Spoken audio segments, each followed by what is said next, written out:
TIFU by thinking a hot girl on Tinder was a catfish. Technically yesterday lol. I get a message on Tinder saying hey cutie, being an average looking dude I got pretty excited and checked her profile. It was completely empty. Not a single picture. WTF is this coconut I thought, so I tell her to upload a picture. A few minutes a picture of this sexy light-skinned Middle Eastern girl with blue eyes goes up. As if that wasn't enough, the pic was blurry as coconut. This is complete butternut I thought, but since she's hot I have to make sure we add each other on Snapchat. I ask her to send me a picture with 2 fingers up. She sends me a pic of just her face. I said no, fingers up. She gets defensive and tells me not to tell her what to do. At this point it's basically confirmed that she's a 300-pound man named Tyrone. I call him / her out and he or she unfriends me. It turns out when someone unfriends you on Snapchat you can still see their stories. I check his. It's not Tyrone, it's her. She's on a date. A date with a dude who looks just like me. I was her type. TL doctor turned down a hot girl who wanted the D. Now I'm gonna fap.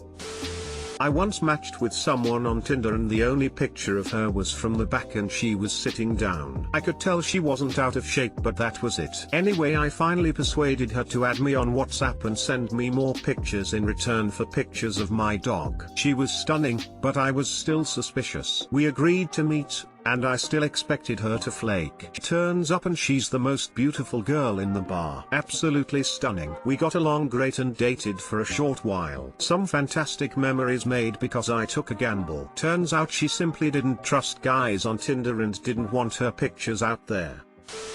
How to tell if your girl is a catfish. 1. She has sensory bubbles around her mouth. 2. Her dorsal and pectoral fins are supported by a rigid spine. 3. She has gills. 4. She can taste things from a distance. If you think about it as a whole, you made the right call with the information you had, and you just hit that very unlucky and slim percentage chance that it was real. That's just the game of life, baby. There is probably a Tyrone somewhere reading this and feeling discriminated. Oof, sometimes you gotta risk meeting up with Tyrone just to be sure. Will teach this to my children.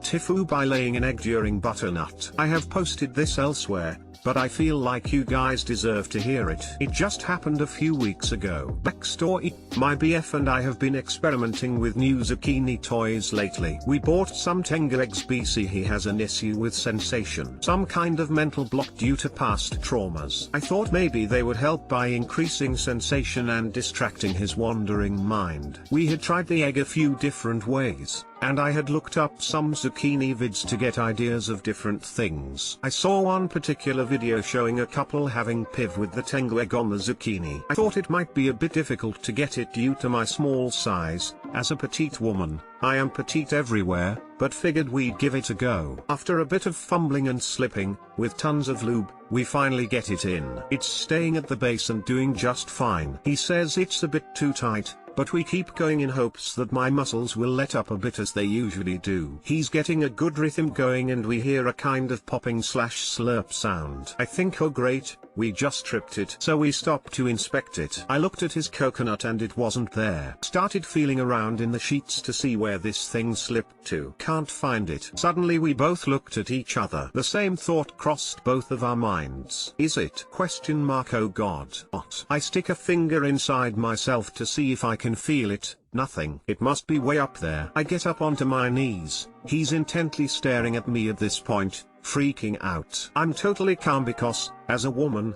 who has used menstrual cups, I know anything that goes in can come out with enough effort. I start to bear down, and feel some pressure. Yep, it's definitely in there. I stick my finger in again and bear down. Feel the smooth side, but can't locate the hole. It had flipped onto its side. I continue to bear down and attempt to turn it. I finally caught my finger on the rim and slowly pulled it out. When it came out it made a loud slurp sound and flopped onto the bed. All while he was looking on in horror. I immediately started laughing my coconut off. It took us about 10 minutes to collect ourselves. I tossed the egg into the sink so so that we could wash it later. We then finished off where we started, sans tengu egg. Later when we were getting into the shower, he grabbed the egg and handed it to me. He said don't leave your child unattended. We now refer to it as our child. TLDR, banana up by getting a tengu egg stuck in my banana. Had to birth it out, but it went okay. Edit, thanks for the gold/silver.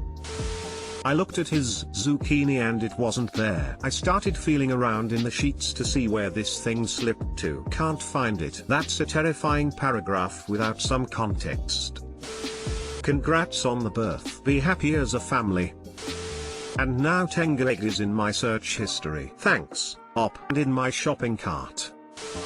From the title I thought you meant egg, and for a second I wondered can we do that? Fun fact, there is actually something called oviphilia. It's a fetish where one inserts gelatin eggs into an butternut or butternut with an ovipositor and then proceeds to lay them. So while we can't, many people wish we could, and there is zucchini for that, smiley face. Oh holy butternut. I had to look up tengu eggs and total inspiration. My shy, long-distance BF needs an Easter gift and lo and behold, a 6-pack of colored Easter eggs is before my eyes. I instantly bought them. I can't stop laughing. It's a 50-50 chance that he will either love them or be horrified at my gift.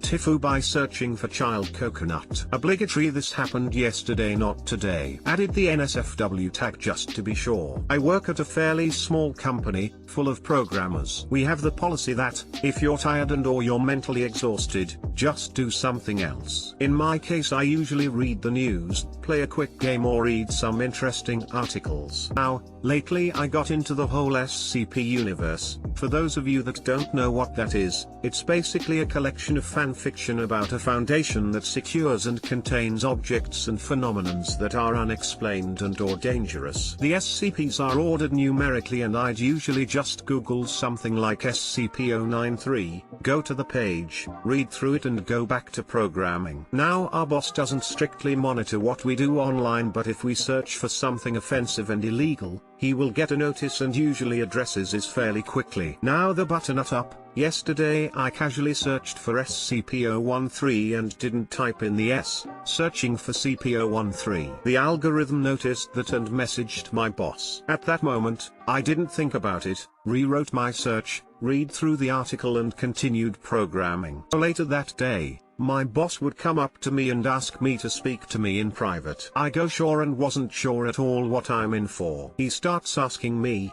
and mind you, me and my boss have an extremely good relation, if I wanted to tell him something and if I'm aware what's legal and illegal and so on. I was so confused for like 5 minutes, feeling his worried and somewhat angry face staring at me, until he finally asked me why I searched for CP-013. I started to laugh and explained it to him. He laughed too and we sorted it all out, but for a couple minutes I thought my heart is going to jump out of my chest. He would proceed to tell the story to everyone at my office and we all had a good laugh out of it. Doctor accidentally searched for CP-013 and had to explain to my boss what I actually was searching for. Why would CP be on a list for developers? It's copy on like almost all systems. So am I just out of the loop on child coconut jargon? What is CP-013? I'm assuming CP stands for child coconut, but 013? I'm actually not even sure myself. CP was on the list of forbidden words and 013 could be assumed is the age. I'm no expert, embarrassed smiley face. It's just Linux, man. Man CP. Man touch. Man unzip. Man FSCK. CP means copy in Linux. I don't know what kind of butternut up boss you have to think of CP as child butternut without any additional context. IT bosses generally aren't IT people.